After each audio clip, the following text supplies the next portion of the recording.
Assalamualaikum warahmatullahi wabarakatuh.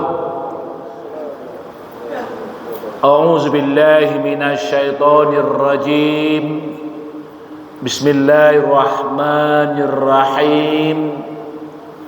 Wa iz ta'azzana rabbukum la in syakartum la azidannakum wala in kafartum inna azabi la syadid.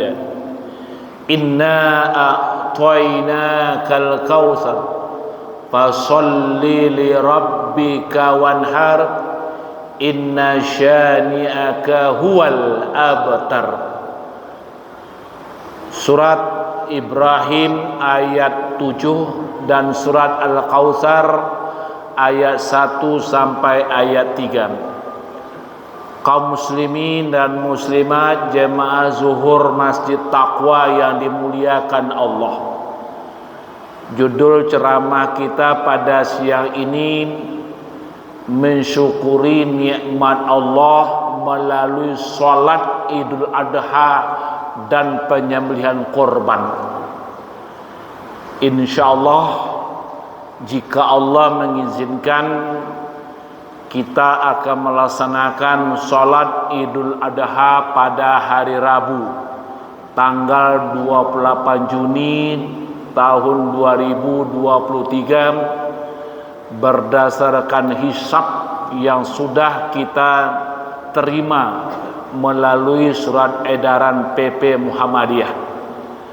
Maka untuk itu, bagi yang berkeyakinan penuh, tidak usah ragu, karena ibadah ini hubungan kita dengan Allah. Apalagi ibadah sholat Idul Adha, mari kita laksanakan dengan baik dan sempurna. Kenapa? Karena Allah telah banyak memberikan nikmat kepada kita. Nikmat tersebut perlu kita syukurin. Ayat yang kita baca dalam surah Al-Kautsar ayat 1 sampai ayat 3, Inna a'tainakal kautsar fasalli li rabbika wanhar inna syani'aka huwal abtar. Surat Al-Kautsar ini pendek, dan kita umumnya umat Islam dimanapun berada paling hafal dan paling banyak dibaca ketika sholat. Tetapi maknanya dalam, bahwa kita telah diberikan oleh Allah nikmat yang banyak, nikmat yang tak terhingga dan tak ternilai dan tak terhitung bagi kita. Kalau ada yang mencoba-coba menghitung nikmat Allah, pasti tidak sanggup. Wa in ta'uddu ni'matallahi la tuhsuha. Jika kamu itu nikmat Allah, kamu pasti tidak sanggup menghitungnya. Lalu karena tidak sanggup kita menghitungnya, hanya kita dituntut mensyukurinya. Karena kalau kita syukuri nikmat Allah tersebut, nikmat itu akan berkah dan bertambah-tambah.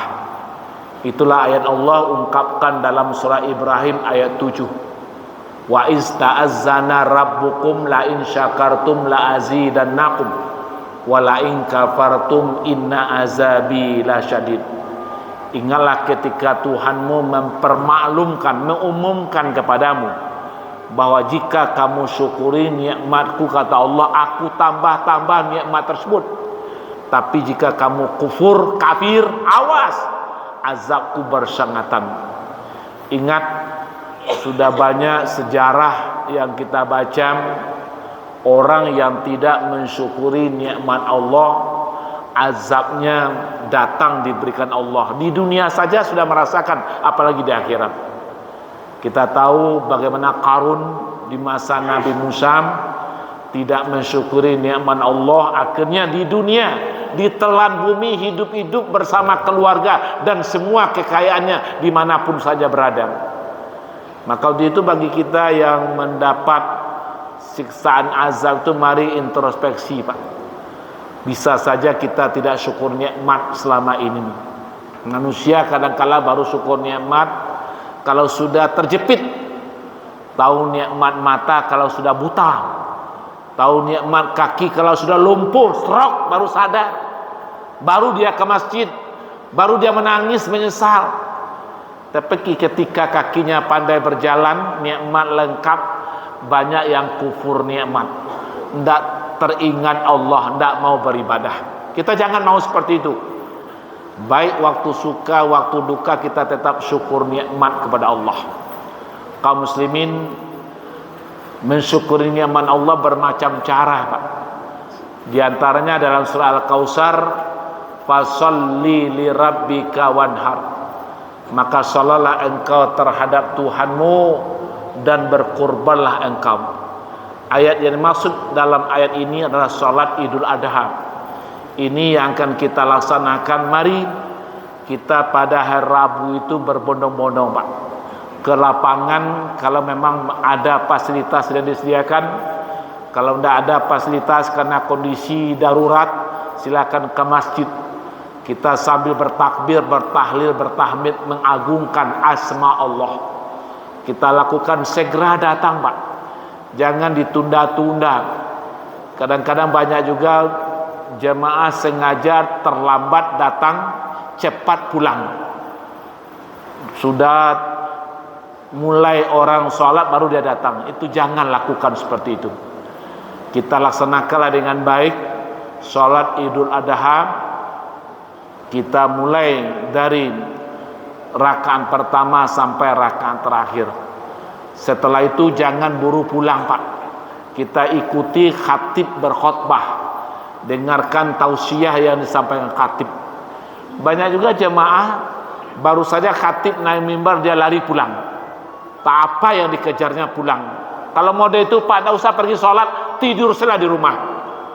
Kalau ingin sempurna, ikuti sholat dengan baik dan dengar khatib berkhutbah. Jadikan iktibar, renungan bagi kita apa yang disampaikan khatib ketika berkhutbah tersebut. Jangan beranjak dari tempat duduk. Kita carilah posisi yang bagus sehingga khatib itu berkhutbah, apa yang disampaikan bisa kita resepi, kita dengar dengan baik.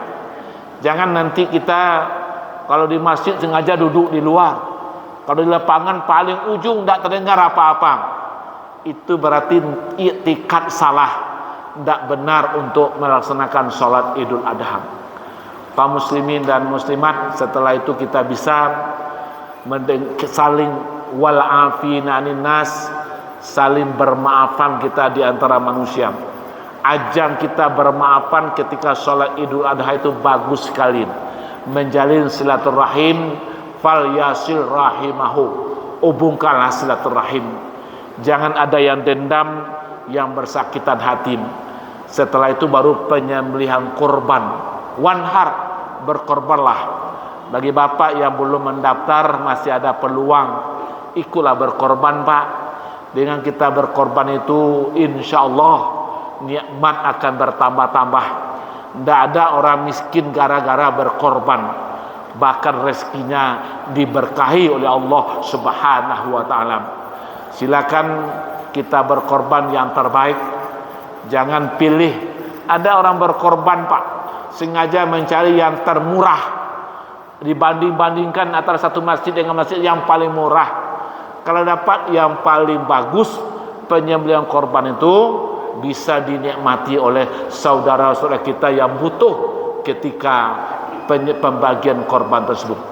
Mudah-mudahan dengan cara yang dua ini, inilah yang kita lakukan dalam rangka mensyukuri nikmat Allah, sehingga kita kembali ke hadirat Allah dalam keadaan husnul khatimah. Wassalamualaikum warahmatullahi wabarakatuh.